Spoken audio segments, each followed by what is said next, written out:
He said, two Maidans, war, and total mobilization of our society have proved that in our country, you cannot suppress decisions by force or cunning, because Ukrainians are co-owners of their country, and they will fight for the right to determine their future. Я дивлюсь з твого вікна, я вічний скрип твоїх дверей, знаю лише я одна, кожного своя ціна. Welcome to Ukraine Bank. It's afternoon time in Ukraine, where Joseph Lindsley reports. Hello, Joe. What's going on today? Bob, good afternoon from Lviv. Today, the Russian Foreign Ministry tweeted that the West has de facto unleashed a war against Russian culture, referring to the cancellation of Russian performances. And the Foreign Ministry of Russia said this kind of conduct is deplorable. Interestingly, I just heard that commercial on WGN for the music of Rachmaninoff, a great Russian composer from more than 100 years ago. So there's a precise example that this idea that Russia is a victim is totally not true. And as Russia was complaining about the so-called cancellation of Russian culture, a video has circulated in the past 24 hours of Russian soldiers beheading a Ukrainian prisoner of war. Unfortunately, if you dig deep enough, you can see the entire thing on social media. But fortunately, if you look on Twitter, it's censored enough that you don't see the worst of it. But it's clear what is happening.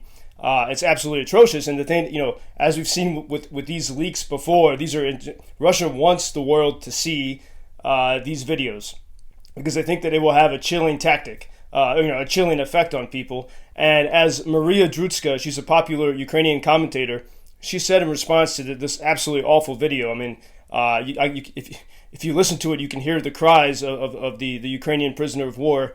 And she said, Maria Drutska, Ukrainian, writes, Ukraine gave up 3,000 nuclear warheads because we were promised that we would be protected. She's referring to the 1994 Budapest Memorandum, when the United States and others promised to protect Ukraine in return for giving up those nuclear weapons.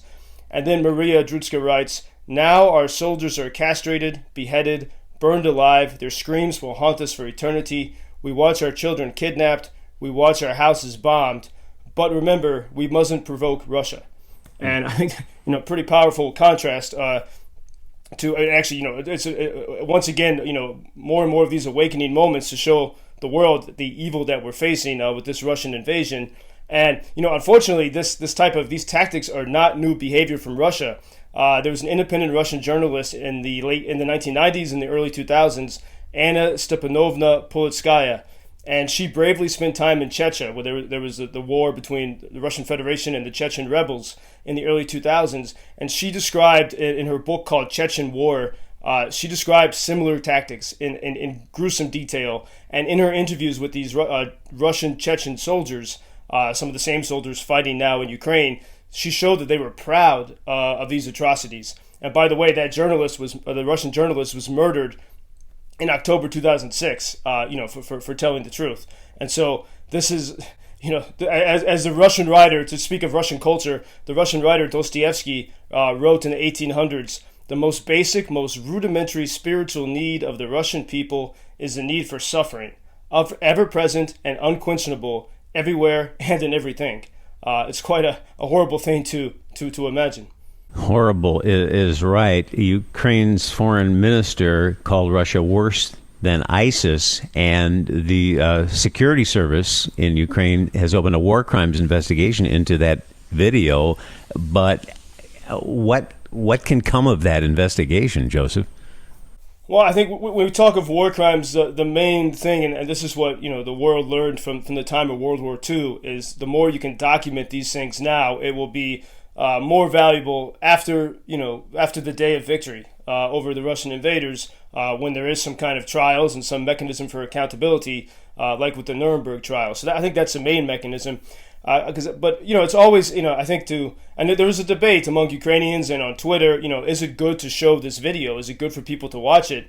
The consensus from many people I speak with is that it's good for foreign leaders, at least, to watch that video in full, to really see, what is being faced here, and to never forget that for a second, because sometimes when some foreign leaders, say, oh, well, maybe Ukraine, and usually they say maybe Zelensky needs to give up some land.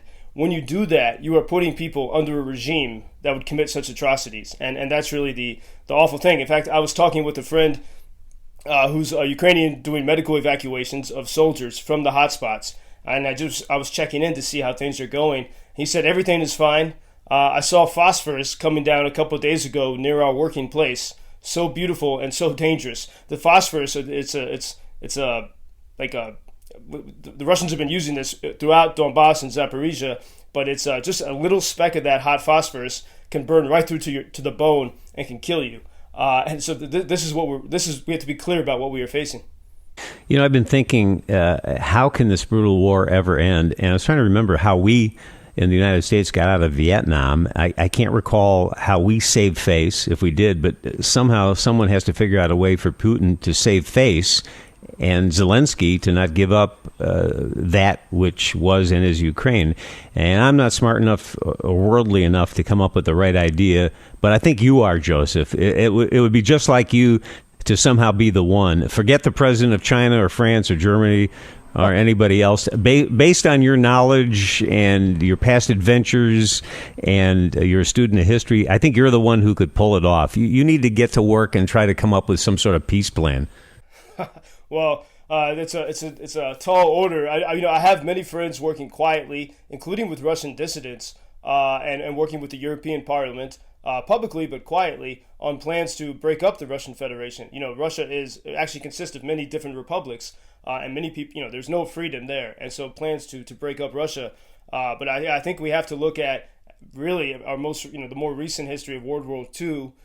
We could look throughout human history in total, but World War II. First, don't appease the enemy because they're just going to come for more.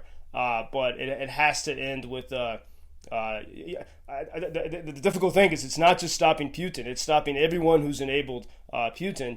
And even as you have that existential problem for the world, and then even within Ukraine, there are struggles as people figure out, especially 14 months of the war. How do you keep your society going? How do you work together? And for example, I just became aware of this a couple of days ago, but some people in the Ukrainian parliament were pushing through a law that no one had time to read, and the law would take away the rights of local governments and local citizens to oversee development projects. And if you look at, so my friends who are experts on this were suggesting that this would enable for the reconstruction, foreign people to come in and do whatever they wanted and to plunder and profit from Ukraine. And so the society got sort of angry about it. But so you still have, you have threats at so many different levels. And as on a positive note, one writer, Valery Pekar, Ukrainian writer, responding to this, said the good thing about this, as we look at the survivability of these situations, he said, 2 Maidans, and Maidan is the Ukrainian word for public square. That's where they have had their peaceful revolutions. He said 2 Maidans, war, and total mobilization of our society have proved that in our country you cannot suppress decisions by force or cunning, because Ukrainians are co-owners of their country and they will fight for the right to determine their future. So no matter what we face, I think people here still hold on to that idea that they can hold on to their own integrity and decency, and no matter how awful it gets, to keep going together. I'll let you go here, Joseph, because you have a lot of work to do on this peace plan that I'm proposing you come up with, and we will talk tomorrow. Thank you, as always. Thank you, Bob. Until tomorrow. Thank you for introducing Ukraine on your social media pages. That's very important, that much more people can get more information about the situation here and how everybody can help Ukraine to stay stronger and to save all the world. Что он сказал? Well, which side are you on? На чьей ты стороне? Come on now. Oh, which side are you on? На чьей ты стороне?